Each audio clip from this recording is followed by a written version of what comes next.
On a blustery spring morning, a group of schoolchildren have swapped their classroom for a churchyard in the Warwickshire countryside. There are hundreds of graves here, but the children have come to see one in particular. 300 years old, the inscription is barely legible, but a sign next to it reveals all. Here lieth the body of Martilla, Negro slave to Mr. Thomas Beecham of Nevis, buried January 6, 1705.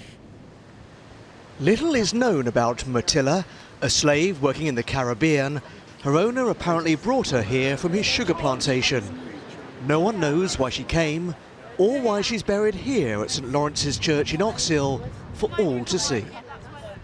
Maybe when she was brought over, she might have felt very scared because she was taken away from her family. I think it's important that we learn about that so it never happens again. This visit by pupils from Colonial Primary School in Birmingham is part of a project called Colonial Countryside. Led by an academic from the University of Leicester, it aims to shed new light on the links between Britain's rural heritage and its black history.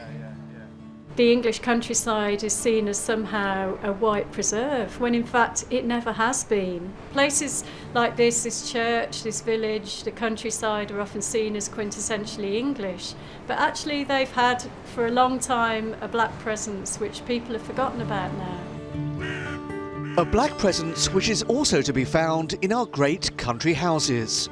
Visitors to these estates have long marvelled at their luxury and splendour, but only now are we learning more about their connections with Britain's colonial past. Working with the National Trust, the Colonial Countryside team are trying to unpick these connections. One place they've explored is Charlecot Park in Warwickshire. In the Great Hall hangs a portrait of Captain Thomas Lucy, whose family owned the house for generations. Behind him is a figure who's hard to make out, but lighten the image and you can see it's a black boy wearing a metal collar. In its official brochure, the National Trust describes him as a page boy, but is he in fact a slave? People below our generation should know about where these black enslaved people came from and how they got forced to come and work in British manor houses for rich people. Wading in the water, wading in the water, children.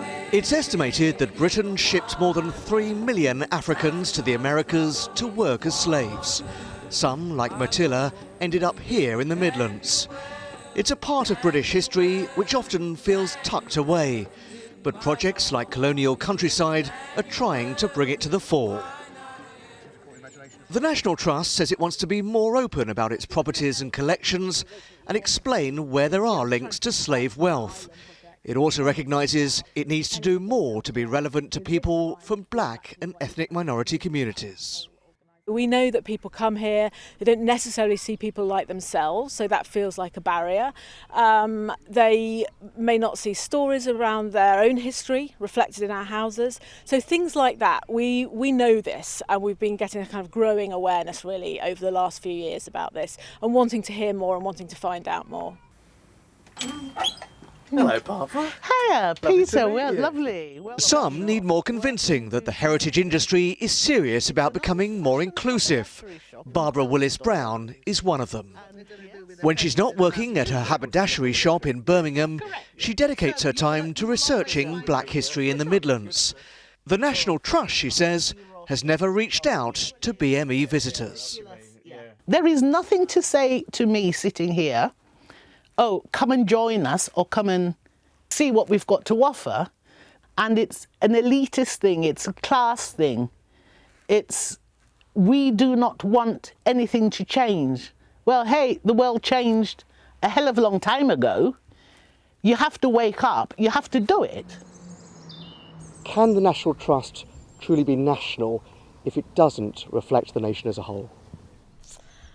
No, I don't think it can claim to be truly national. And I think something that I really feel strongly about is our statement, which is forever for everyone. So I would like to feel that we're really welcoming to everybody, that that's just an absolute given. If you turn up at one of our properties, you will feel welcome.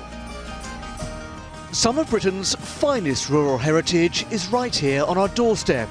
Yet for many Black and Asian people in the Midlands, it may feel a world away. Projects like Colonial Countryside are trying to bring them closer.